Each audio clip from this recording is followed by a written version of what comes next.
recording has started. Ok, então, finalmente, para a nossa derradeira aula, acabamos de ver classe abstrata. Opa, tá. Então essa daqui era a maneira antiga, tá? Então as classes abstratas apareceram a partir do Python 2.6, como a gente está no Python 3.6, então aí não tem nem o que se falar, né? E então a vantagem da interface é que você garante a implementação completa do contrato que você definiu para a interface com seus métodos abstratos e a verificação é feita durante a instanciação e ele te diz quais são os métodos abstratos que você tem que implementar. Então a vantagem é essa. A desvantagem é que você tem que implementar todos, mesmo que você só vá utilizar um deles. Essa é a desvantagem da interface. Inclusive a do Java também, que só tem essa, não tem protocolo. Tá? Além dos decoradores de método e função, existem também os decoradores de classe. Nesse caso aqui eu não escolhi nem decorators e nem decoradores, né? Então fiquei no meio termo. Os decoradores de classe eles foram inseridos no Python 2.6 e são pouco utilizados, são mais raros de se ver. Tá? E existe um exemplo bem bacana na lib padrão que foi introduzida a partir da versão do interpretador 2.7, que é a Total Ordering. É bom que você vai ver que ela define já métodos comparadores para a gente, até para a gente dar uma olhada em uma partezinha do Python Model que a gente não viu. Vamos fazer esse exemplo com um exemplo de uma classe aluno, para isso ficar claro. Então eu vou fazer o seguinte aqui, ó. Deixa eu só comentar aqui. Exemplo de classe abstrata bicicleta. Ok. E aí nós vamos agora criar o arquivo aluno, que vai ser muito simples. Ele vai ter uma classe aluno. E eu quero comparar um aluno com relação às suas notas. Então eu vou definir aqui o meu dunder init, cada aluno vai ter uma nota.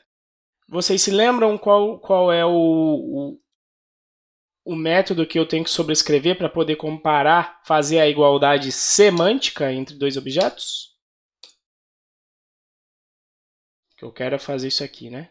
Main, vou criar o aluno nota 10 igual a um aluno que tem a nota 10.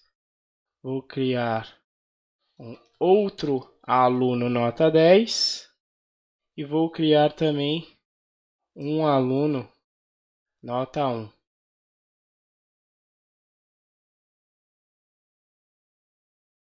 Aí pergunto a vocês então, o que vai ser impresso quando eu comparar o meu aluno nota 10 com o meu outro aluno nota 10? E o que vai acontecer quando eu comparar o meu aluno nota 10 com o meu aluno nota 1? Falso por quê, Thiago? Falso, você falou para a linha 10, para a linha 11? Nota 10, um aluno nota 1 vai dar falso. E o de cima na linha 10? Desculpa, true. A linha 10? Sim, aí true. Ok. Deixa eu ver aqui porque tá na frente. Ok, é isso mesmo. Ok, então, segundo o Thiago, é por isso que eu gosto de voltar nessas coisas, que é sempre importante. Então aqui true, né? E aqui false. Bom, na realidade, ele vai dar falso nos dois. Lembrando lá de alias, né? Quando você faz o igual, você está fazendo a igualdade semântica. Mas se você não definiu o que é o igual em termos de semântica, isso aqui vai dar o mesmo resultado de que se eu perguntasse o is, que vai comparar o ID de um objeto. E lembrando que sempre que eu construo um objeto novo, ele tem um ID diferente. Então, por isso que esses dois casos dão falso. Em geral, a gente responde, mas a gente responde o que o Thiago falou, porque, em geral, para termos de objeto, a gente costuma pensar, principalmente para esses objetos mais simples, como o aluno, que um objeto é igual ao outro se ele possui os mesmos atributos. Acho que foi isso que o Thiago pensou quando respondeu verdadeiro ou falso. Certo? Então, para definir o que é a igualdade, a gente tem que sobrescrever um método chamado dunderEck, que é o que é chamado quando você faz isso aqui. Eu não vou tratar todos os possíveis erros, eu vou implementar isso da maneira mais simples possível, considerando que esse nota aí nunca seja nulo. Então, self nota é igual ao other.nota. Então, eu retorno a mesma coisa de eu comparar um único atributo que esse aluno tem, certo? Quando eu agora rodar, agora sim, roda de acordo com o que o Thiago comentou. Agora, e se eu quiser comparar aluno por nota? Assim, ó. Aluno. Aliás, eu poderia ter copiado ali os dois de cima. Aluno nota 10 maior que aluno nota 10. Aluno nota 10 maior que aluno nota 1. Sacaram? Vamos executar isso aqui. Ou seja, uma comparação pela nota também. O que ele está falando para mim? Olha, o maior não está implementado. E aí você pode ir na documentação do Python Model, você vai ver que esses comparadores, no caso isso aqui é o greater, do inglês, né? E o método mágico conectado ao greater é o GT, de greater. Aí eu poderia retornar assim, né? Self.nota maior que other.nota. Executo e olha lá, maravilha. Agora ele sabe comparar o maior, né? E ele retorna justamente falso aqui, porque se eles são iguais, um não pode ser maior que o outro. E o aluno nota 10 efetivamente é maior que o aluno nota 1. Sacaram? Bom, se você pode fazer o maior, de repente você pode pensar, ué, se eu faço o maior, eu poderia perguntar também o menor, certo? Faz sentido, né? Você pode perguntar se um elemento é maior que o outro, você pode perguntar também se esse elemento é menor que o outro. Aí eu executo isso aqui. E não acontece nada. Na verdade, dá pra acontecer alguma coisa. Aí tá me trollando. Ah, porque ele tá negando. Tá. Tá bom. Então, ou vamos fazer assim, ó. Menor ou igual.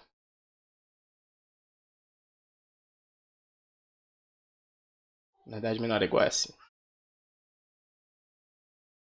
Tá? Aí ele não consegue fazer.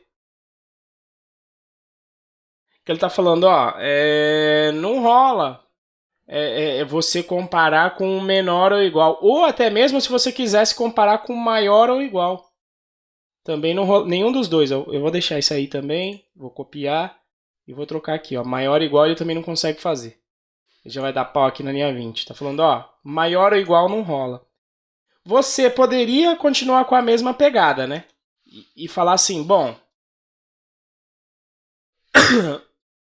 o greater, aquilo ali é greater or equals, né? Então, se você pesquisar no Python Data Model, vai ser o GE, de greater or equal. Então, você poderia implementar esse cara aqui. Só que vocês concordam comigo que se eu já tenho o maior e já tenho o igual, eu consigo definir todas as outras operações em termos dessas duas primeiras? Na realidade, se eu definir duas operações de comparação, eu consigo definir todas as outras. Porque se eu tenho o greater e tenho o equals, justamente o greater or equals eu poderia fazer justamente ver se ele é maior ou igual, utilizando essas duas operações de cima. Né? Eu conseguiria fazer também o menor, né? Porque o menor seria o quê? Veja se ele não for maior e não for igual, então ele é menor. Vocês sacaram que se eu tiver duas operações definidas, eu consigo definir as outras? Então, em vez de ter que implementar, se eu fosse implementar todas elas, ia ser um saco aqui, porque eu ia ter que implementar o Dunder GT de greater, o GE de greater ou equals, ia ter que implementar o LT, na verdade, o de less, eu esqueci agora o de less. Como é que é? Deixa eu ver aqui. Isso. É o LT de less than, né? E o LE de less ou equal. Tá? Então veja que eu ia ter que implementar 5 métodos. E em vez de implementar tudo isso, o que você pode fazer? Utilizar o decorador de classe, que eu mencionei ali no slide. Então, decorador tem uma arrobinha, e aí você chama o total order. O que ele faz? A partir do momento que você definiu 2 desses, ele consegue extrair todos os outros para você. Então você não precisa ficar implementando muita coisa. Você implementa 2 e chama o total ordering. Sacaram? Então ele é um decorador de classe, porque ele veja que agora eu não estou decorando, não está em cima de um método ou de uma função. O decorator está sendo aplicado em cima dessa classe aqui. Beleza? Alguma dúvida com relação a isso aqui?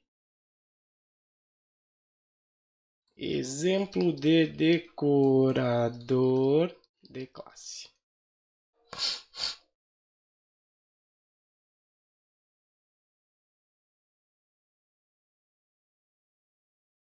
Nenhuma dúvida, continuemos então. Chegamos ao nosso praticamente último assunto, que é a herança múltipla no Django. Um exemplo de herança múltipla bem feita. Bom, o bom exemplo é utilizado nas chamadas Class-Based Views. Para o Thiago, que parece que já utilizou o Django, né? Você criou as suas views utilizando funções, Thiago? Confirme aí no chat ou falando para a gente. Na verdade, eu fiz só algumas experiências. Né? Eu estou tentando portar, inclusive, um site que tem algumas atualizações diárias, que eu trabalho com tabelas e tudo mais. Eu fiz tudo com Python, né? Pego tudo o CSV, trato, divido por semanas, aí gero tabelas de HTML separado, então é uma bagunça, mas eu estou exibindo isso ainda em PHP. Fazendo tratamento com JavaScript. O tratamento, você só faz o tratamento em Python, mas os dados você mostra com PHP. Exatamente. Aí eu quero ver se eu porto tudo isso aí que eu estou trabalhando para uma plataforma com Python, né? Para um servidor com Python. Saquei. Beleza, então vai ser a gente vai ver um projeto que você pode usar de exemplo aqui para você ter uma ideia de como ele funciona. Na realidade, acho que você vai conseguir instalar ele melhor depois que a gente fizer o curso PyPrático, que é o próximo. Que é quando a gente aprende a instalar as coisas. Porque você tem que instalar o Django, né? Então, no tutorial você vai encontrar isso, mas a gente vai ver com mais detalhes como instalar pacotes no próximo curso. Tá? Qual é a ideia aqui? É fazer a divisão de tarefas para construção modular, não tem acento. Não é possível, cara. Tá com algum problema mental quando eu fiz isso aqui.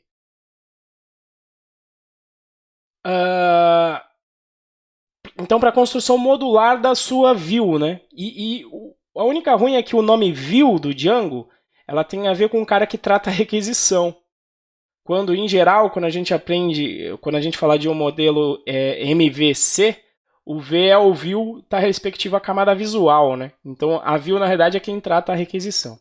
Vamos explorar aqui as ideias básicas do list e detail utilizando a herança múltipla que o Django faz, tá?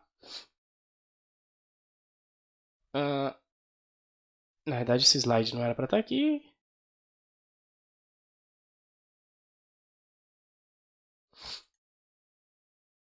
Então, a divisão de tarefas, né? Bom, em Django você pode construir a sua view com simples funções, ou você pode utilizar as chamadas Class-Based Views, né?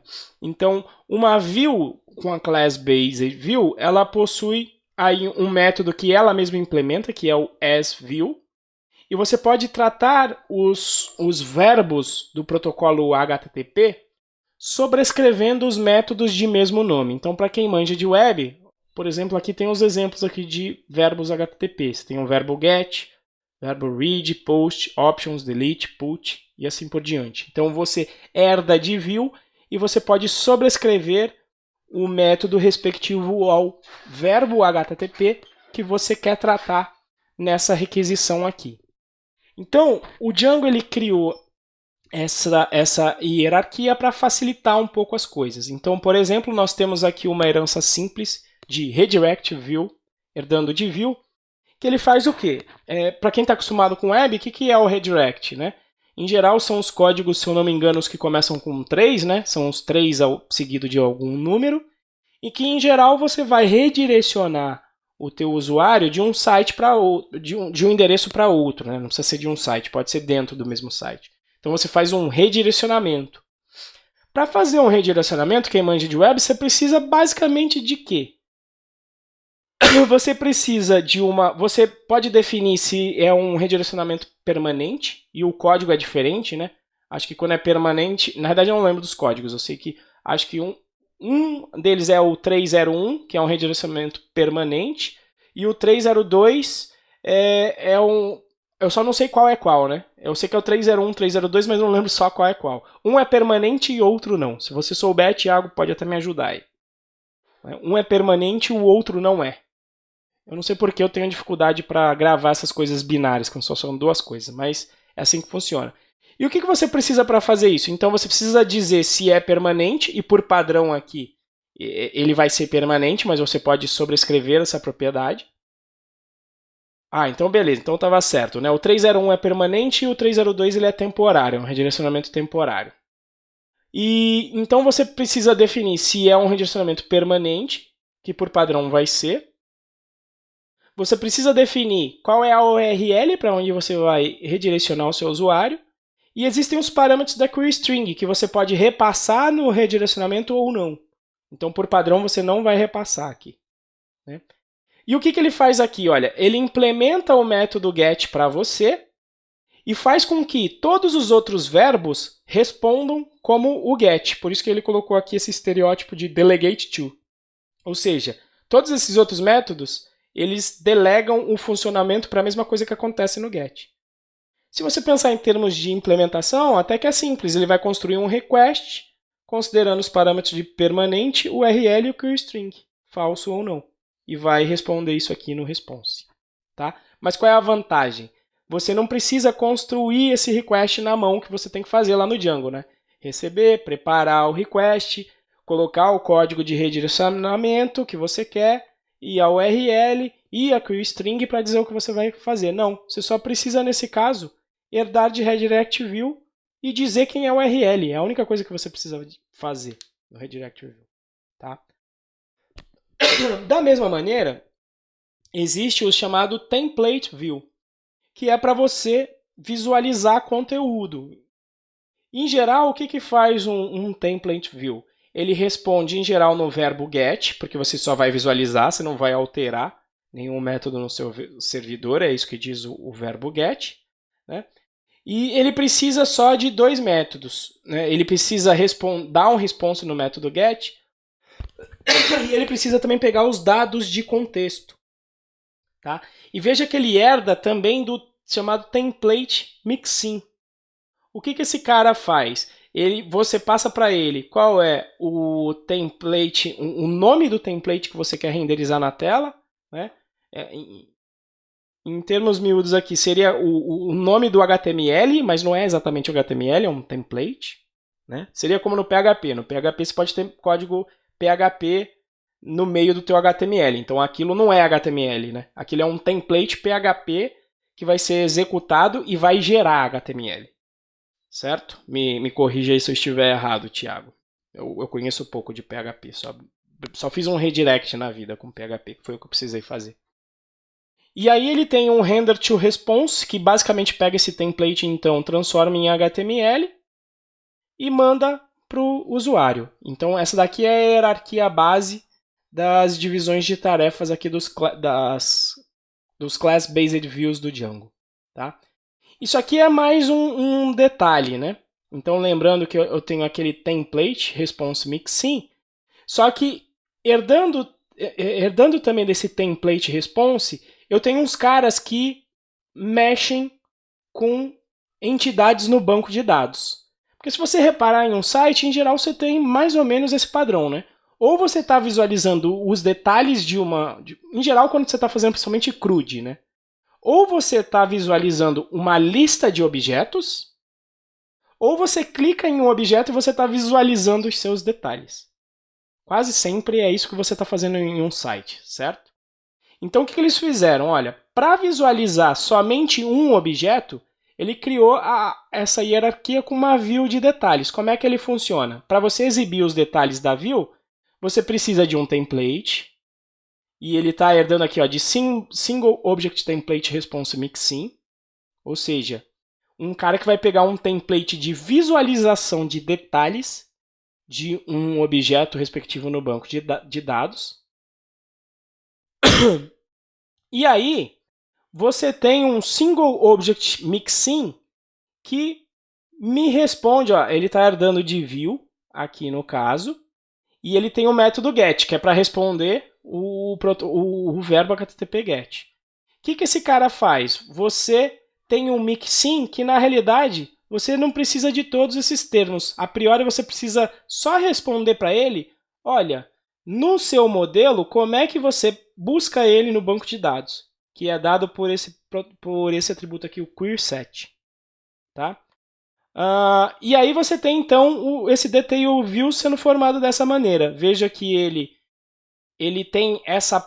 por herança múltipla, inclusive, aqui, né? Por quê? Porque ele consegue mostrar um template para um objeto detalhado e ele consegue buscar esse objeto do banco de dados, porque ele herda de base detail view, e o detail view ele consegue responder no protocolo HTTP. Então, na prática, vocês vão ver que você herda do detail view e praticamente só determina como é que você busca esse objeto no banco, que é o querySet aqui. Nós vamos ver isso. Já a página de detalhes é bem parecido, só que lá onde você tinha single object, agora você tem que mostrar na tela uma lista de objetos ou múltiplos objetos. Veja que a hierarquia é bem parecida, né? Onde você buscava um objeto só no banco, agora você busca vários. E aí você tem o Base List View, que faz às vezes lá do Base Detail View. E aí você tem um List View herdando de todos. Também, para conseguir mostrar esse cara, a única coisa que você precisa determinar é um querySet que me retorne uma lista de objetos para eu exibir na tela. Mas eu estou falando, e isso está muito abstrato. Vamos ver o código na prática. Esse daqui é o código no GitHub do projeto que o Luciano fez, que é um Django IBGE, onde o Luciano buscou dados do IBGE. E ele tem um API RESTful fornecendo JSON para o jQuery, que o Luciano se valeu dessa hierarquia que eu apresentei ali, para em vez de apresentar os dados como um HTML, apresentar os dados como um JSON. E aí você vai ver que o código foi super curto, porque ele entendeu a hierarquia. Tá?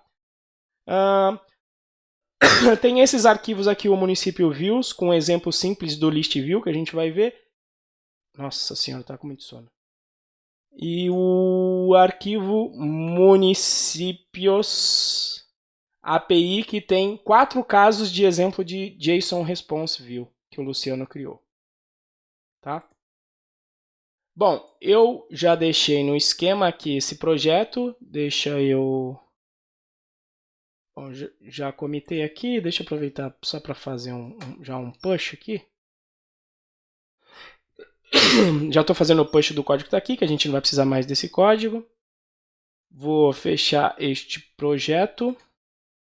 Eu já puxei lá do GitHub o código do Django IBGE. já fiz aqui as configurações para ele rodar na minha máquina local, já populei o meu banco de dados local para ele ter os dados aqui do Django IBGE. Vou rodar aqui localmente, coloquei aqui para rodar o projeto. Ó, ele está rodando aqui na porta 8000. O único problema é que ele abriu no site errado. Não tem problema, vou puxar para cá. Ops, aqui ó. É isso que está rodando aqui na porta 8000 no meu servidor local. Então, só é legal a gente mexer para entender. O Luciano tirou os dados do IBGE, onde você tem aqui as regiões. Quando você clica nas regiões, você tem as unidades federais dessas regiões, no caso do Sudeste, os 4 estados. Por exemplo, você clica em São Paulo, você tem as chamadas mesorregiões ou regiões metropolitanas. Por exemplo, aqui na minha área é o Vale do Paraíba, então ele lista para mim os municípios do Vale do Paraíba. Está aqui a minha cidade, São José dos Campos. Tranquilo, o entendimento aqui é legal porque esse é um dado que a gente está muito acostumado a entender, né? O que ele faz, né? Então, ó, por no Nordeste tem os estados do Nordeste. Quem quiser saber quais são as médias regiões do Ceará, por exemplo, aí, ó, Sertões Cearenses. Quais são os municípios dos Sertões? Tranquilo? Isso aqui é tranquilo de entender, né? Esse projeto. Agora vamos ver o código do que está acontecendo aqui por trás dos panos para a gente ver aquilo que estava no slide. Inclusive sumiu. Cadê meu slide? O slide ficou preto? Ah, não. Isso aqui é uma tela de PyCharm que está preta. O que aconteceu aqui? Não, mas cadê o outro? Ah, tá aqui. Então, Django IBGE. Então, ele está falando aqui, ó. Vamos dar uma olhada. Primeiro, vamos investigar aqui, já que vamos tentar fazer um Django aqui em 5 minutos. Primeira coisa, eu não sei se o Thiago usa o modo do PHP que você cola o arquivo e aí, colando o arquivo, você já sabe onde o path está, né? Isso é o chamado mapeamento de URL por convenção, que eu acho fantástico do PHP, que ele começa assim, porque a barreira de entrada para quem está começando é bem simples, né? O cara já sabe como organizar arquivo no computador, em termos de diretórios, ele começa no PHP, ele já sabe o mapeamento de URL lá no PHP. Agora, aqui no Django, você tem... Cada versão tem uma estrutura, se não me engano, isso aqui é 1.4, então pode ser que tenha mudado alguma coisa. Mas, em geral, você tem um arquivo PY chamado URLs, onde você define via expressões regulares quais são os paths que vão ser atendidos por determinado código no teu servidor web. Então, por exemplo, aqui, ó, esse daqui é o que atende a raiz, tá? Esses dólares aqui eu não lembro para que funciona. Tem uma função, mas eu não lembro. Eu acho que é quando você coloca o barra, alguma coisa assim. Eu não me lembro para que serve esse dólar aí. Eu não sou um especialista em Django. Mas eu sei que aqui é quando eu acessar a raiz do meu site, ele vai executar o código constante na home list as view. Vamos entrar aqui na home list. Olha só o que esse cara tem. Justamente ele herda de list view, que nós acabamos de ver aqui no... Cadê? Tá aqui.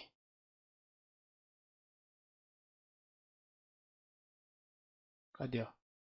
List view. Olha lá. Então, com o list view, eu preciso só definir um query set que vai me definir qual é a lista de objetos que eu quero mostrar na tela.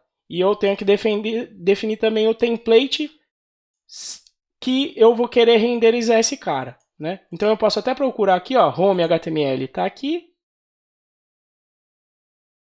Eu vejo o que esse home vai fazer, ó.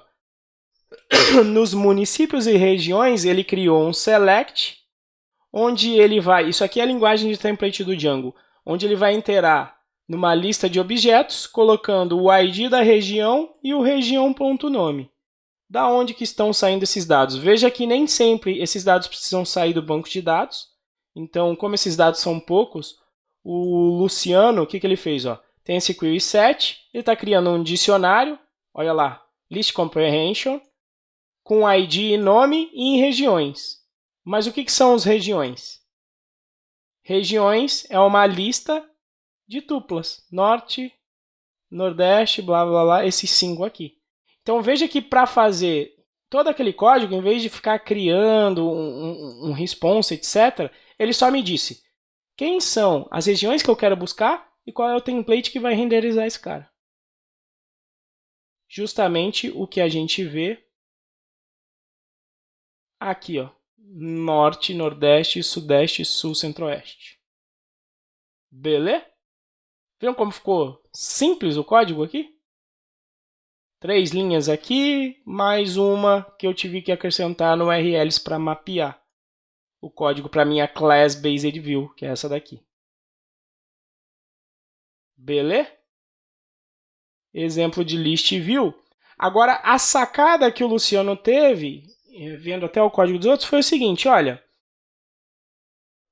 O List View, ele por padrão me apresenta os dados com um HTML, então ele usa o template. Mas e se em vez de eu mostrar nesse formato aqui, eu quiser retornar um JSON? Né? Então vamos dar uma olhada aqui nesse cara. Se eu quiser retornar um JSON, o que o Luciano fez? Ele utilizou o mesmo padrão, isso tem em... Não, o views é esse daqui, na verdade falou que é no API, nesse cara aqui. Olha o que o Luciano utilizou. Utilizou o conceito de herança múltipla com JSON Response Mixin. O que ele fez? Ele definiu o método RenderToResponse. Vamos dar uma olhada, tentar entender o que está acontecendo. RenderToResponse é esse cara aqui do Template Response Mixin. Então ele sobrescreveu esse método do template. Aqui não, né? Naquela classe JSON Response Mixin. Então, em vez de renderizar um template, ele vai fazer esta lógica que ele chamou aqui, ó. Qual é a lógica que ele está fazendo? Ó? Convert context to JSON, que é converter o contexto para JSON. É essa funçãozinha que está aqui embaixo. O que ele faz? Constrói uma resposta HTTP, onde ele define o cabeçalho, que é application JSON, porque eu quero retornar um JSON, né? E por fim, o que ele faz? Ele chama o convert context to JSON. Isso está, olha lá, convert context to JSON, no contexto. O que ele faz isso aqui? Só pega o contexto, usa a biblioteca de Python json.dumps. Ele copiou esse código aqui, inclusive desse exemplo, ele pegou a ideia e ele colocou que isso daqui só é uma forma insegura. Você não deve mandar os seus dados para aí direto com esse dumps aqui, porque é uma forma insegura, mas para motivos didáticos você pode utilizar esse cara. Sempre que você quiser parsear um JSON, você pode utilizar a biblioteca JSON, que é da biblioteca padrão. Tá? Então ele fez isso. O que ele precisou fazer agora, então, para conseguir listar as regiões em formato JSON? Ele simplesmente precisa definir o query set, mais nada. Não precisa ter template. Ele define o query set, ele consegue obter aqui as regiões. Vamos dar uma olhada nisso, lá nas URLs. Quem está sendo mapeado aqui para as regiões? Ó, mesorregiões list view. API, você passa /API, /UF e o nome da unidade federal dos quais você quer pegar as mesorregiões. Né? Então, justamente essa classe aqui, ó, que a gente está vendo aqui. Cadê? Apesar que esse é o UF, é a UF list view. Eu não vi se ele mapeou isso no URLs. Cadê? Ah, não, tá aqui, ó. Então essa daqui, API região seguido de D. Então é seguido de um número. Eu nem sabia quais são os números. Deixa eu ver aqui, conferir. Quais são os números aqui? É 1, 2, 3, 4 e 5. Né? Então eu consigo... Volta. Cadê aqui? Então eu consigo definir aqui com esse D aqui. Se eu quiser pegar quem são os estados determinados para uma determinada região, dado o seu ID. Vamos tentar esse cara aqui, ó. Barra API, barra região, barra um ID que parece que varia de 1, 2, 3, 4, 5, 6. Vamos lá no... Cadê o...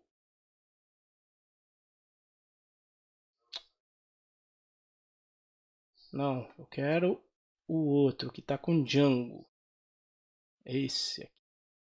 Então eu vou acessar esse cara. Aliás, eu vou acessar até aqui no outro primeiro, só para mostrar uma coisa para vocês. Então tá rodando no localhost, API. Como é que era lá? Era o F? Isso. O F não, região.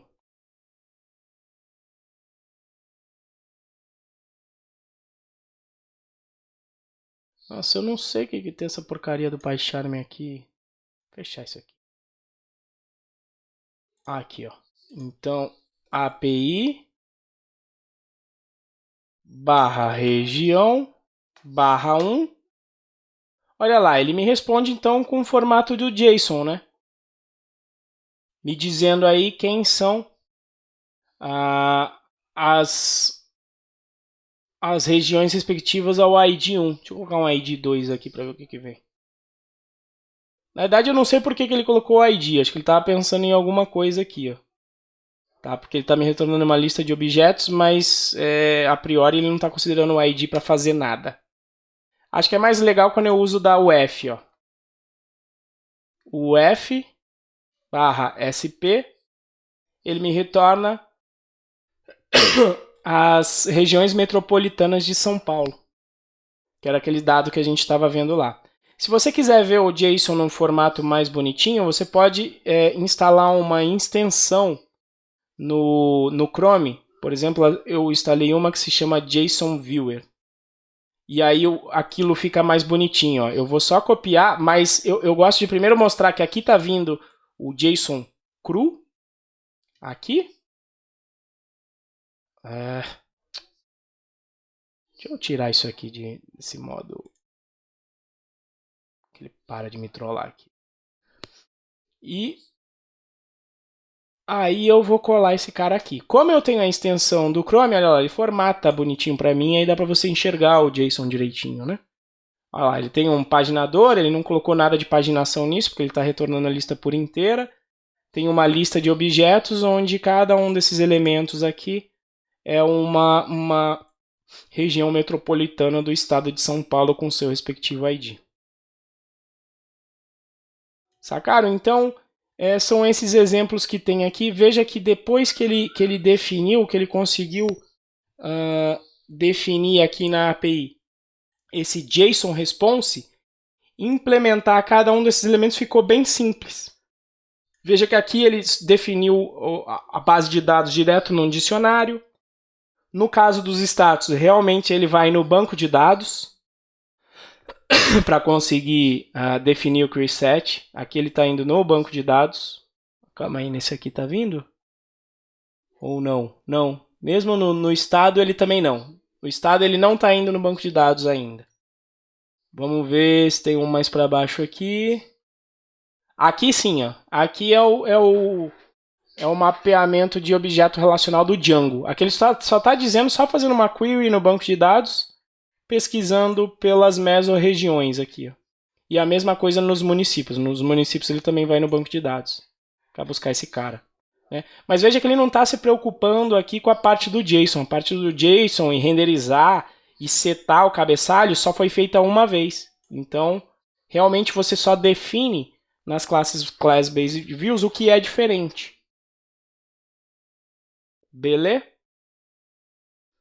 Assim, o objetivo não é mostrar o Django, porque não daria para fazer isso em 5 minutos, mas mostrar um caso de herança múltipla aqui. E veja que é bem feito no Django, porque inclusive ele usa aquelas boas práticas, né? De, olha, coloca o mixin como sufixo, se é uma classe que está herdando de outras duas.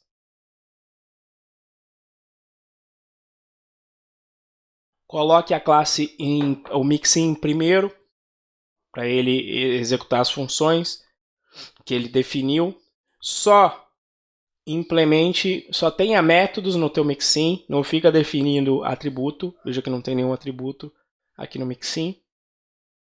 Beleza? E pode ser um projeto para vocês darem uma estudada, porque é um projeto de Django extremamente simples, tá? Para vocês começarem, quem quiser. Mas o único problema é que ele é antigo, tá? Ele usa o Django 1.4 aqui, ó. Então, você vai ter que instalar esse cara aí, coisa que a gente vai aprender no próximo curso, que é o Pai Prático. Beleza? Alguma dúvida que de repente eu consiga responder para vocês? Alguma dúvida que tenha ficado aí durante o curso? Alguma coisa? Deixa eu parar aqui o servidor.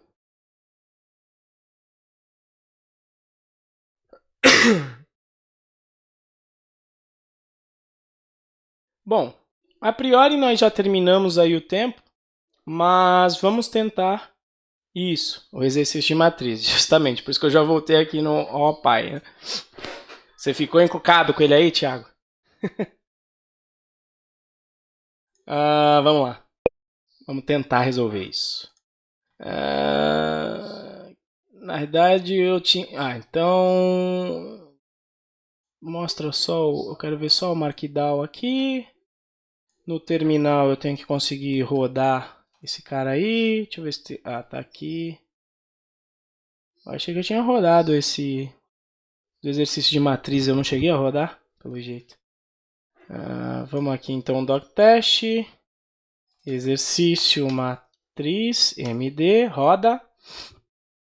Vamos rodar aqui no modo fail fast. Deixa eu ver se só com F ele faz. O fail fast ele para no primeiro erro, né? Então vamos corrigindo aos poucos. Não existe módulo chamado matriz. É verdade, né? Então vamos criar o módulo matriz. Bem baby steps aqui. Eu vejo a mensagem de erro e corrijo. Criei o módulo matriz, rodo o doctest. Tá, eu não rodei por aqui porque eu poderia ter rodado lá pelo... Que é mais bonitinho, né? Deixa eu ver aqui se ele... não rola rodar o doctest por aqui. Por MD ele não vê. Bom, aí eu já consertei o módulo, agora ele não encontra a classe matriz, né? Tá certo porque eu não defini uma classe matriz aqui. Então, class matriz pass. Roda os testes. Syntax error, porque ele está passando uma lista aqui da matriz e eu não estou guardando essa lista aqui, né? Então, eu tenho que definir um dunder init que receba uma lista. Na verdade, essa lista é uma matriz, então eu vou chamar aqui de matriz mesmo. Apesar que matriz... Não, deixa a lista mesmo, então deixa a lista aí, meu. Lista igual a lista. Roda esse cara. Opa. Não por aqui, mas por aqui. Syntax error. M1 matriz, M2. O que é esse erro aqui? Invalid syntax. Opa, na realidade isso aqui o teste está errado. Espero que você tenha consertado isso aí antes. Eu tenho que fechar aqui esse cochete. Isso aí era para ver se realmente vocês estavam manjando de doctest, né? E lendo a mensagem de erro, como eu li aqui. Beleza, type erro, unsupported operand, que é o arroba. Então você tinha que lembrar lá do que eu tinha falado, que o arroba ele é implementado pelo método matmu, que é a multiplicação vetorial. O que eu vou fazer aqui por enquanto? Nada. Isso aqui é a metodologia TDD total. Baby steps total, né? Bom, agora ele está reclamando que ele multiplicou a matriz e não chegou no resultado. Agora realmente eu tenho que implementar, né? Agora eu tenho que parar de enrolar vocês aqui. Certo? Outra matriz. Então a priori eu vou pegar a minha L, vou chamar assim, só para não ter que ficar fazendo self toda hora.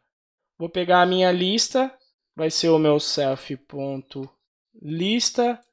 e outra lista vai ser o meu order.lista, porque eu quero pegar os objetos respectivos da outra matriz para não ter que ficar fazendo toda hora self, ponto, order, ponto. Eu coloquei só nessas duas variáveis auxiliares, beleza? Vamos começar então. Então, qual que é a lógica? Você tem que pegar a linha dessa primeira lista.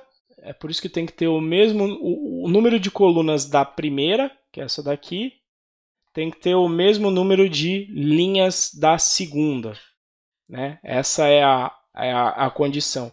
Então, isso significa que eu tenho que pegar os elementos de linha da primeira lista e multiplicar pelo... Na verdade, multiplicar o primeiro elemento da primeira linha da lista pelo primeiro elemento da primeira coluna da outra lista.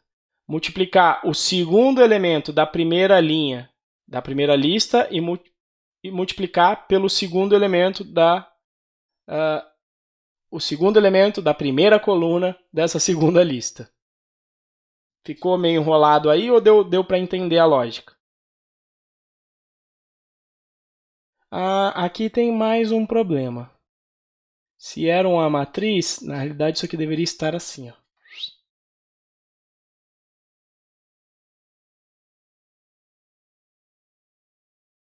Certo? É uma matriz, então teria que ter isso aqui. É o problema de ter tentado fazer exercício na hora. Beleza? Esse aqui é um outro problema, porque aí sim, né? Acho que por isso que eu estava enrolando até daquela vez, né? Porque realmente, ó, isso daqui é uma matriz que só tem uma linha, que é isso daqui, e duas colunas. Essa daqui é uma matriz que tem duas linhas e talvez, assim, eu só vou fazer isso aqui para ficar mais claro. Porque quando você coloca dessa forma, não parece uma matriz, né? Ficaria mais legal se eu colocasse assim, ó. É que não dá para fazer porque senão ia zoar o código do... Eu ia ter que bagunçar um pouco o código aqui. Mas fica mais parecido com a matriz se você fizer isso aqui, né? Ó. Uma linha, segunda linha. Então fica claro que isso daí é uma matriz, olha. Primeira linha, segunda linha. Não sei se isso aqui ajuda já a desenrolar um pouco o negócio. E aqui sim, uma matriz... Deixa eu colocar assim. Para ficar mais claro aí. Essa daqui é a segunda matriz que simplesmente tem uma linha com essas duas colunas. Beleza? Então eu tenho que... Vamos agora tentar visualizar o que eu falei. Pega o primeiro elemento da primeira linha da primeira matriz, multiplica pelo primeiro elemento da primeira coluna da segunda matriz. Então, nesse caso aqui, vou fazer isso. Como essa matriz é 1 por 1, eu não tenho que fazer soma nenhuma, mas eu teria que continuar, né? Se esse cara ele tivesse ele fosse uma matriz 2 por 2, eu teria que pegar o segundo elemento da segunda. Depois a gente pode tentar colocar até aqui no docstat. Vamos fazer essa daqui primeiro. Vamos no baby steps aqui tentar resolver esse primeiro, né? Então vamos lá. Primeiro, eu tenho que pegar... Às vezes você pode fazer assim para ficar mais fácil.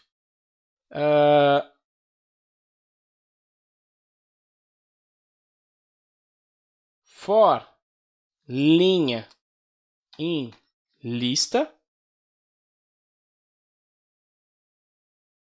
Apesar que aqui talvez seja mais interessante ir pelo enumerate, porque acho que com matriz vai ficar melhor o acesso. Vamos fazer assim, ó.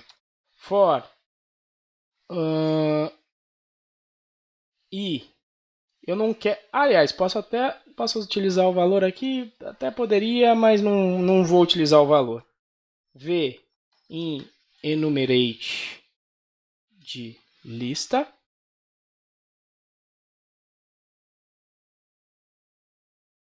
Quando você não quer utilizar uma das variáveis, como é o caso aqui, eu não quero pegar o valor dessa maneira, você pode utilizar o underscore. Isso em Python significa, olha, tá vindo um valor aqui que eu não vou utilizar. Beleza? Então, assim eu estou andando, só que o outro nem vai ter como. Deixa eu ver aqui. Eu vou dessa forma andar no... não. Nesse caso aqui vai ser melhor pelo range mesmo. Vai ficar feio, mas depois a gente refatora. For i em range de len.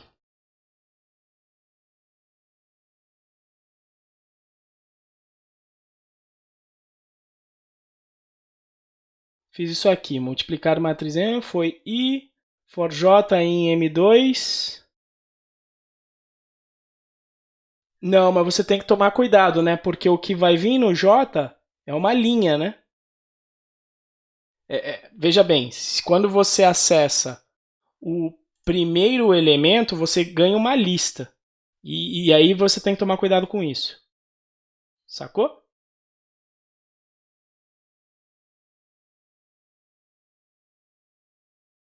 Então é isso que a gente vai resolver aqui agora. Quando a gente começa a tratar com lista de lista, para quem não está acostumado, realmente é meio chato. Então eu vou fazer assim, ó. Quem me dá o número de linhas desse cara? Né? O número de linhas é me dado pelo len dessa lista aqui, concorda? Porque imagina que isso aqui fosse número 1 e 2. Então, o número de linhas é me dado pelo número de elementos dessa lista aqui, que é essa mais externa, que é essa branca aqui. Então, tem uma linha, duas linhas. Então, eu pergunto o len para essa lista aqui de fora para obter o número de linhas dessa matriz. Sacou? Então, assim eu pego o número de linhas. Até eu poderia colocar aqui, né? Linha, que é o número da linha. E aqui não é len de list, aqui é o len daquela lista. Depois eu tenho que pegar o quê? O número de colunas desse cara aqui. Certo? Como é que eu pego o número de colunas desse cara? Eu tenho que pegar um elemento, que é a linha completa, e perguntar qual é o tamanho desse primeiro elemento para saber o número de colunas. Sacou? Então vamos lá. For coluna em range de... Aí eu vou pegar a outra lista, pega o primeiro elemento dela e aí eu pergunto qual é o len.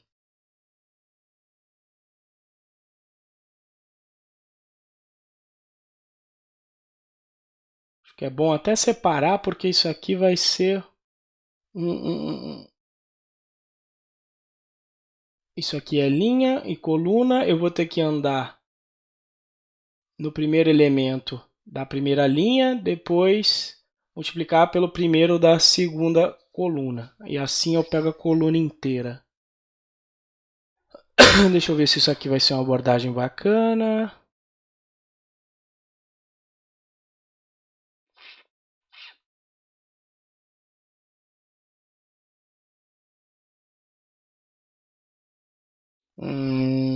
Não, isso aqui não vai ser não.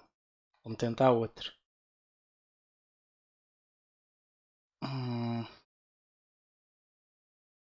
Fazer assim, ó. Vamos mais por partes ainda, tá? Desfaz tudo aqui. Como é que eu vou pegar aqui uma linha completa? Como é que eu pego a linha desse cara aqui? De uma coluna aqui. Basta que eu retorne o iésimo elemento dessa matriz é a linha inteira. Concorda? Se eu quiser pegar a primeira linha, é só eu pegar o primeiro elemento dessa linha. A linha é o mais fácil aqui.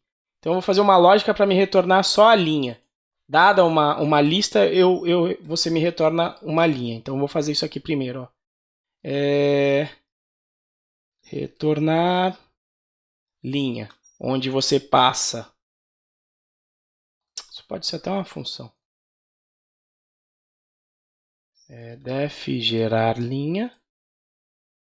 Você me diz qual é o número da linha e qual é a matriz. Você me dá a matriz, o número da linha, o que eu faço? Eu retorno a matriz respectiva ao número n. Isso me dá uma linha. Beleza? A gente pode até ir testando. Então, gerar linha, lista, 0. E aí eu já retorno isso, só para a gente ir no baby steps aqui mesmo. Era para rodar o teste. Tá? Ó, então, legal, ele me retornou 1, o que está certo, né? Lá na nossa documentação, 1 é a primeira linha. É a lista com a primeira linha. Beleza. Então, isso aqui está funcionando. Agora, eu quero fazer uma função para me retornar a coluna. Esse aqui é mais chatinho. Def gerar coluna.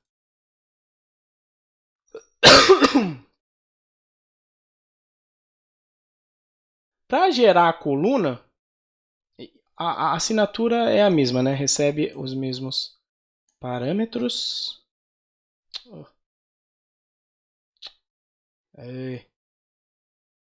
Recebe a matriz, me diz qual é o número da coluna, tem que me retornar uma lista representando a coluna. E é por isso que, para esse tipo de cálculo, você costuma utilizar o NumPy, né? Para não ter que fazer isso que eu vou fazer agora. Para pegar uma coluna, você tem que fazer o quê?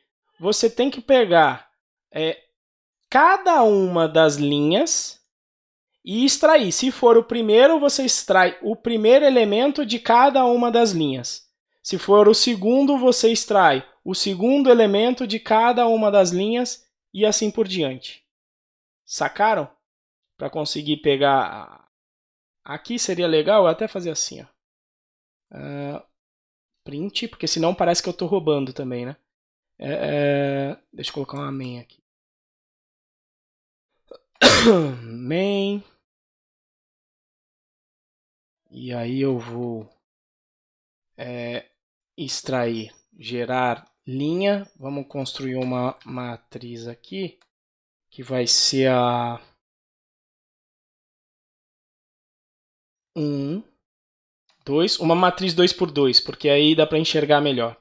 E dá para eu formatar ela aqui para ficar bonitinha. 3, 4, beleza? Aí dá para ver melhor e a gente testar aqui, ó. Então, dada a matriz 1, aliás, for i em range de 2, print o gerar linha dessa matriz 2x2 que eu criei. Aliás, imprime também qual é o valor do i, para a gente saber. E faz a mesma coisa para o gerar coluna.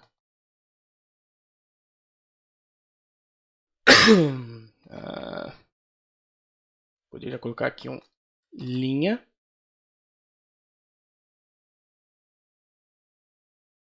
E aqui o coluna. Só para fazer um teste rápido para isso aqui. Beleza?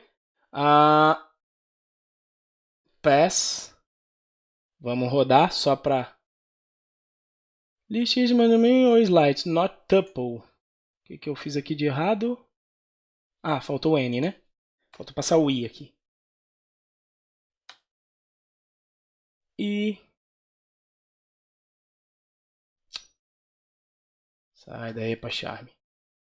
E roda esse cara. O que eu estou fazendo de besteira aqui? Linha. Matriz 1,2. Ah, faltou o vírgula aqui.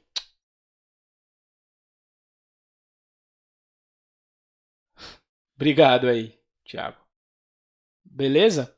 Então faz sentido, né?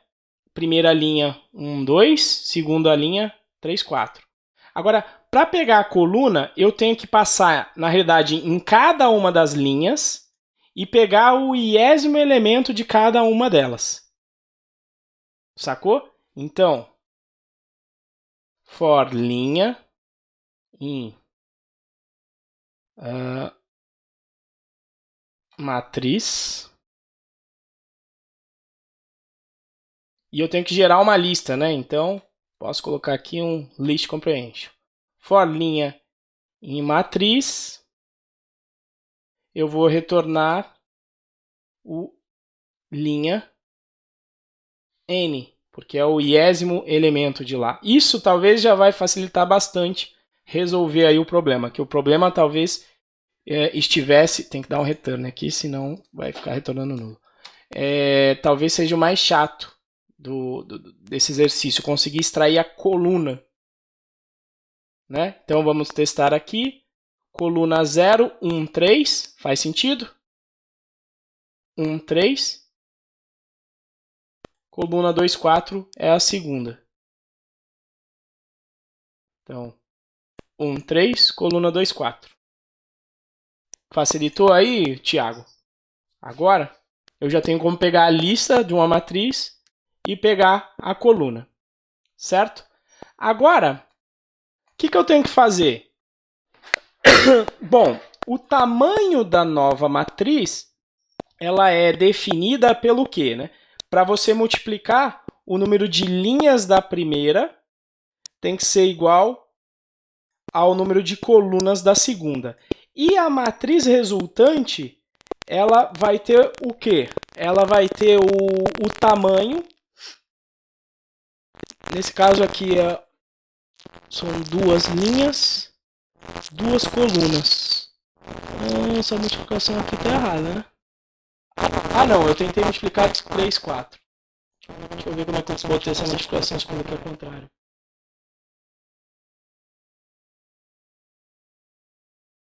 Alô? Voltou? Peraí.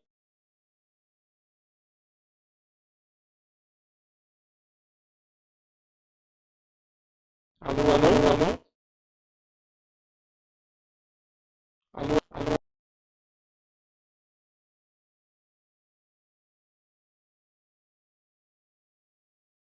1, 2, 3, testando. 1, 2, 3.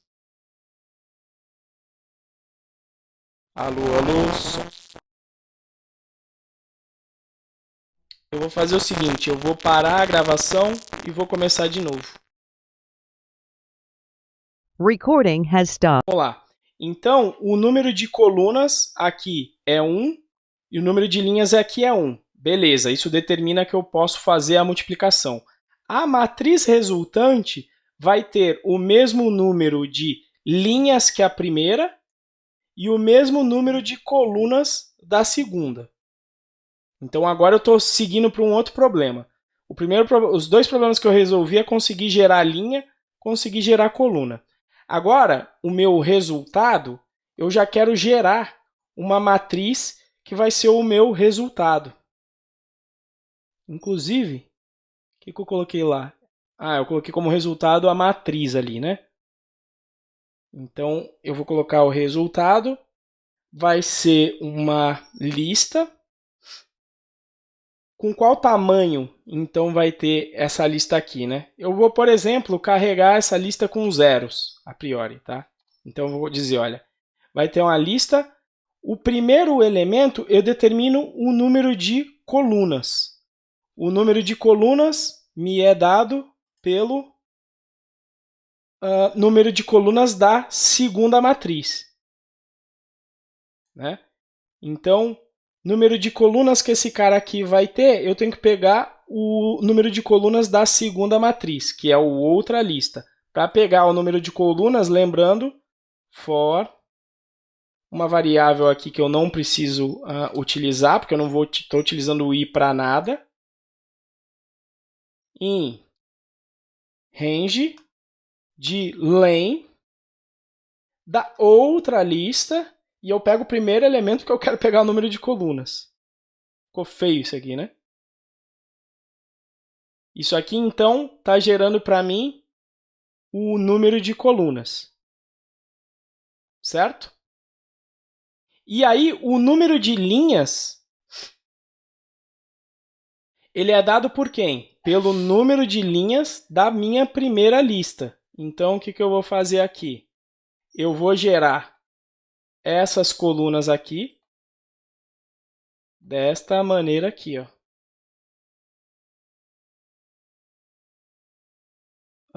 Zero for i, tá? Criei esse cara. For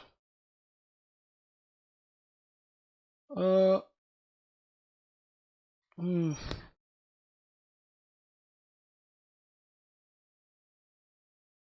verdade, eu podia só multiplicar, né? Deixa eu testar aqui isso aqui também. Vamos botar no main aqui.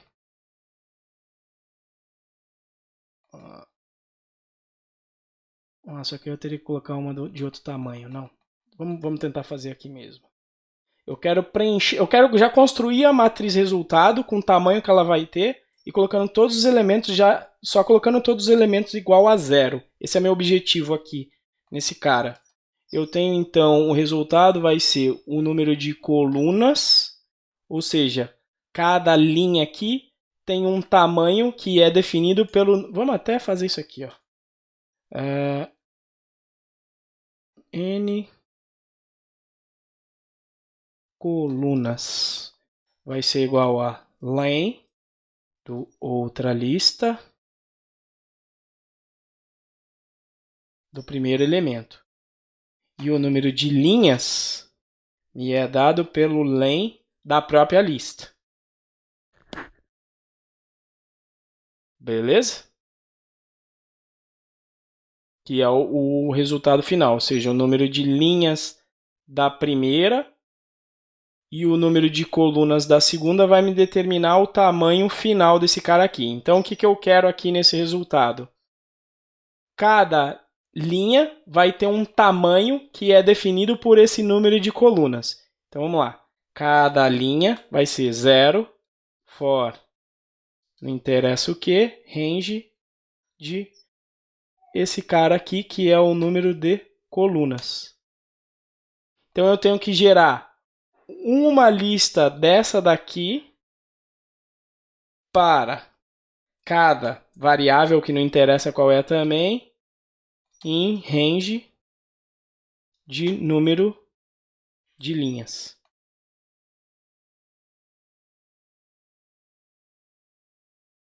Faltou um in só aqui. Beleza? Deu para sacar isso aqui? Eu não sei se por ter ficado aninhado. Ó, isso aqui é a expressão inteira que eu vou rodar para cada formato desse daqui. Vamos testar retornando o resultado e rodando o teste.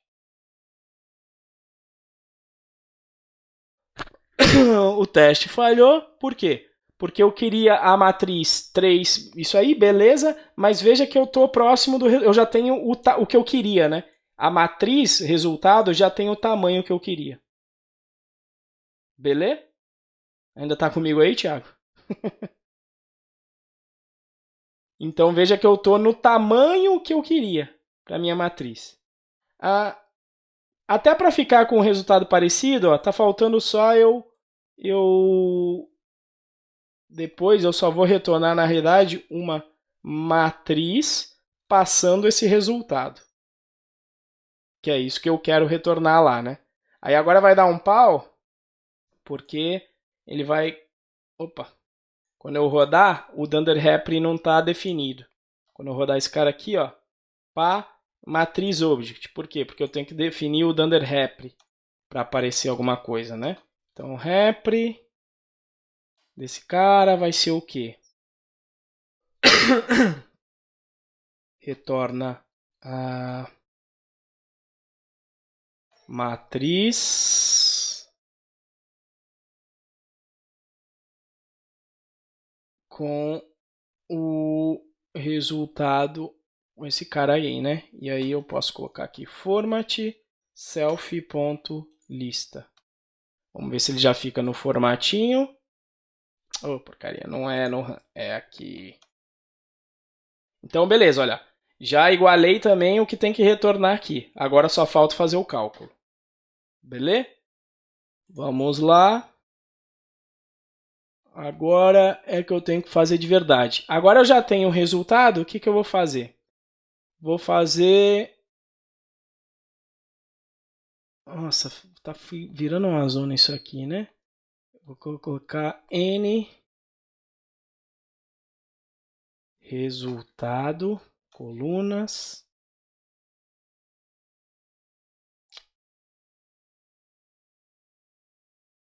Oh, meu Deus do céu. Resultado, colunas. N resultado, linhas. Ok? Um problema resolvido. Agora, o que eu tenho que ver é iterar nas linhas da primeira, né? Eu tenho que multiplicar as linhas da primeira pelos elementos da coluna da segunda e somar esse produtório. É isso que eu quero fazer, né? Multiplica o primeiro elemento da primeira linha com o primeiro da segunda, soma com a multiplicação do segundo da primeira linha com o segundo da primeira coluna e assim por diante. É isso que eu quero fazer. Para fazer isso, eu preciso então saber quantas são as minhas linhas ou não. Nem vou precisar fazer isso não. Vai ser só assim, ó. For, vamos tentar assim. Elemento linha, elemento coluna. Eu não quero andar no primeiro da primeira com o primeiro da segunda, segundo da primeira com o segundo da segunda, terceiro da terceira com o terceiro da segunda. Eu não quero fazer esse caminho. Vocês se lembram que tem uma função que já faz isso? For. Opa. In.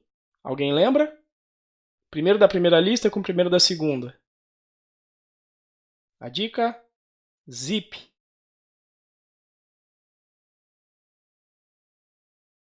Então é essa pegada que eu quero fazer aqui. Fazer o quê? Ó? Gerar linha e gerar coluna I.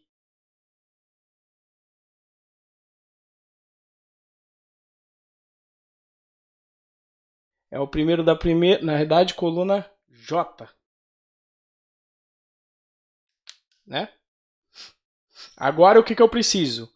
Preciso saber quem são os valores de I e J, que vão ser os índices que eu vou percorrer no meu resultado.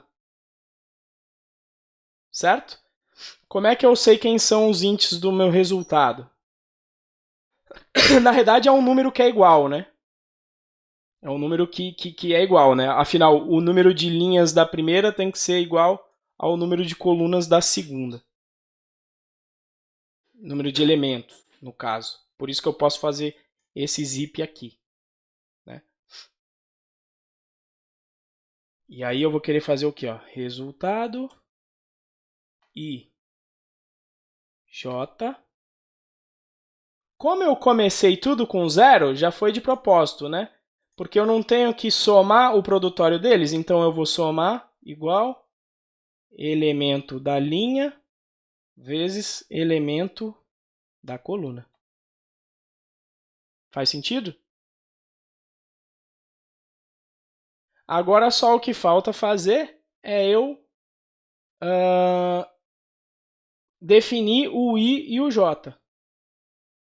O I e o J vai ser me dado, então, para eu definir aqui a primeira, aqui esse I me dá a linha completa. Então esse cara aqui me dá qual é a linha que eu vou caminhar e esse cara aqui me dá a coluna. Então eu vou ter que pegar o número de linhas da primeira lista, vai ser o I, e o número de colunas vai ser o número de colunas da segunda lista. Foi isso que eu peguei aqui, inclusive, né? Porque eu peguei outra lista, esse é o resultado colunas. Ah, eu já tenho, vai ser o N resultado e o N linhas mesmo. Eu nem precisava ter mudado o nome. Vamos testar. Vamos testar então. For I J in. Lembrando, eu quero fazer o produto, né? Eu quero fazer com todas as possíveis combinações. Então isso é um produto. Como é que se chama mesmo? Produto cartesiano. Por isso que eu vou utilizar o produto aqui. Então vai ser o produto do range de número de linhas vezes range do número de colunas. Isso aqui ficou complicado mesmo, foi sacanagem ter passado para vocês. Talvez seja isso, vamos rodar o teste, se não for, a gente debuga. Syntax error. O que está pegando aqui que eu esqueci? Esqueci dos 2 pontos. Não precisa formatar não, deixa assim. O teste era aqui embaixo. Tipo, gerar linha, miss. Faltou passar quem são as matrizes, né? No gerar linha e gerar coluna. Esse daqui é o lista. Eu devia chamar de primeira. Depois eu refatório. E outra. Vamos chamar isso aqui de primeira, porque é a primeira matriz. E segunda. Fica talvez um pouquinho melhor. Roda o teste de novo. Reza para dar certo. E deu certo. Não esperava dar certo assim tão rápido. Agora dá pra melhorar o teste, né? Fazer uma multiplicação de 2 por 2. Cadê aquele site que eu tinha pego lá da outra vez?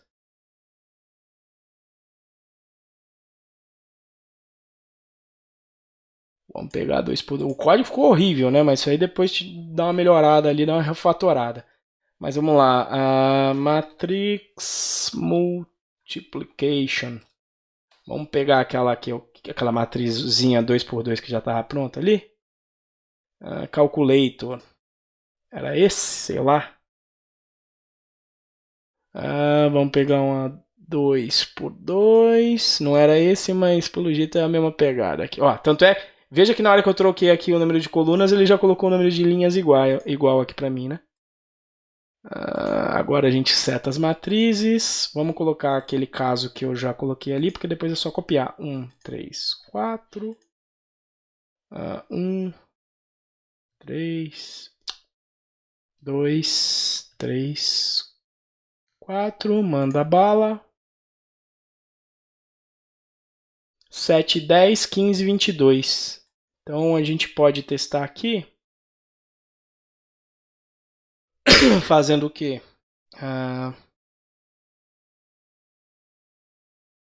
Matriz. Deixa eu copiar lá aquela matriz que eu já tinha criado aqui.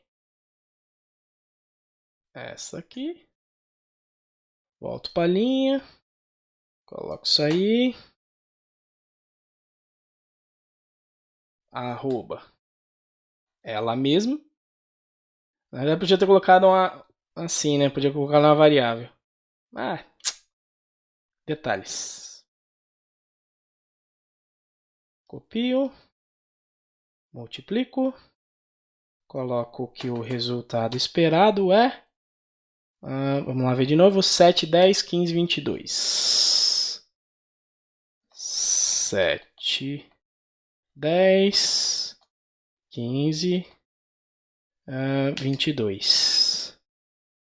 E aí, na verdade, isso aqui é o resultado esperado. Vamos rodar para ver se vai. E rezar. Na verdade, rodar o teste, não é aqui. Como é que é? Agora eu errei na docstring aqui. Que tá... tá. Tem que botar um espaço. Por isso que eu não gosto de usar doctest. Aí, ó. Funcionou. A priori, na mostração aqui, a coisa tá funcionando. Beleza? Mas usem no Pi para multiplicação. Tem que ser, cara, porque eu apanhei muito e não consegui terminar. Não, eu também. Aqui tem parte culpa minha porque eu fiz o doc test e tava meio errado. Coisa que eu não devo fazer, mas eu me empolgo e falo, deixa eu passar um exercíciozinho de aqui. Mas para as outras turmas isso não vai acontecer, né? Mas fica legal. a solução. Ser estendido também, né? Não, cara, não, assim, o importante é vocês saírem satisfeitos, entendeu? Mas veja que multiplicar a matriz certeza, não é fácil por causa disso. Na hora de extrair a coluna, da maneira com que representando a matriz por uma lista de listas, extrair a coluna costuma ser a parte mais chata. Aí eu não sei porque eu lembrei, porque eu já fiz isso uma vez, né? E eu lembrei que se você extraísse a coluna, a lógica de extrair a coluna dava uma facilitada, mas veja que o código não ficou bonitão, né? Apesar que aqui, ó, né, como eu falei, ó, pega o número de colunas aqui, coisa que, de repente, aqui na matriz a gente já poderia guardar, né? Tipo, guardar aqui, quando você passa a lista, eu já guardaria aqui um N em M para dar uma facilitada, para poder pegar os números M e N e não ter que ficar calculando isso aqui na mão, coisa que eu poderia facilitar. Essas sacadas aqui de fazer produto diminui o aninhamento, né? Isso aqui, senão ia ter que fazer um for i em range disso, for j em range disso. Aí, for L em blá blá blá, for L coluna, então ia ficar um alinhamento de 4 fors até eu poder fazer isso aqui que está no meio. Então veja que o zip e o product também deram talvez uma melhorada na legibilidade. Aqui, que não tá muito boa, que não tá boa, né? Beleza? Não, mas valeu a experiência, muito legal. Beleza? Mas use o NumPy. O NumPy já faz isso para você de uma maneira melhor. E o NumPy já te dá esse tipo de coisa, tipo, me dá a coluna. O NumPy internamente trata isso para você e provavelmente ele coloca em uma estrutura de dados mais eficiente. Beleza? Ele trabalha com os arrays e tudo mais, bem melhor para trabalhar. Sim, para fazer, a multiplicação já tá pronta lá, né? Mas é legal que você vê você dá valor no NumPy, né? na pior das hipóteses. Beleza? Legal, bacana. Pessoal, então muito obrigado aí pela audiência de todos vocês. Infelizmente a gente foi diminuindo o coro para o final do curso. É um curso um pouco teórico, mas que ajuda, né, a você entender principalmente o código de outras coisas. Então, do Django, você vê Decorator, você passa a entender algumas coisas, vê que tem vê ali o uso do Decorator, passa a entender ali a herança múltipla e como utilizar de uma maneira sã dentro dos seus projetos. Beleza? E então é isso, gostaria de agradecer a todos. E para quem vai fazer o ciclo completo, a gente vai ter o Pi Prático. No Pi Prático aí vai ser mais ferramental, não vai ter tanto conceito, talvez só na parte de string, na primeira aula. Depois nas outras aulas é mais ferramental, utilizar a Virtual Env, instalar pacote, gerar os seus próprios pacotes para você instalar nos seus outros projetos. E então vai ser uma parte bem... E a parte de teste com um framework de produção mesmo. Isso aqui de doc test é legal, mas para produção é bem complicado. Vocês viram que você erra um pouquinho aqui e, putz, esquece de colocar um espaço, um vazio no Markdown, o negócio já não roda. Né? Então a gente vai ver o PyTest, que vai ser a novidade para essa turma com relação às anteriores. Beleza?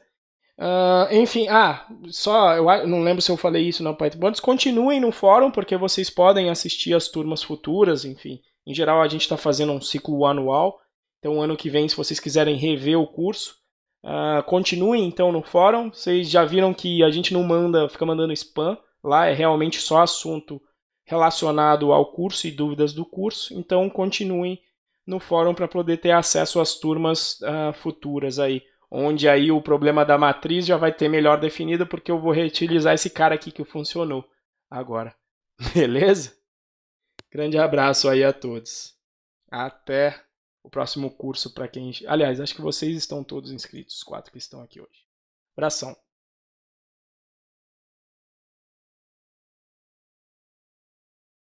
Recording has stopped.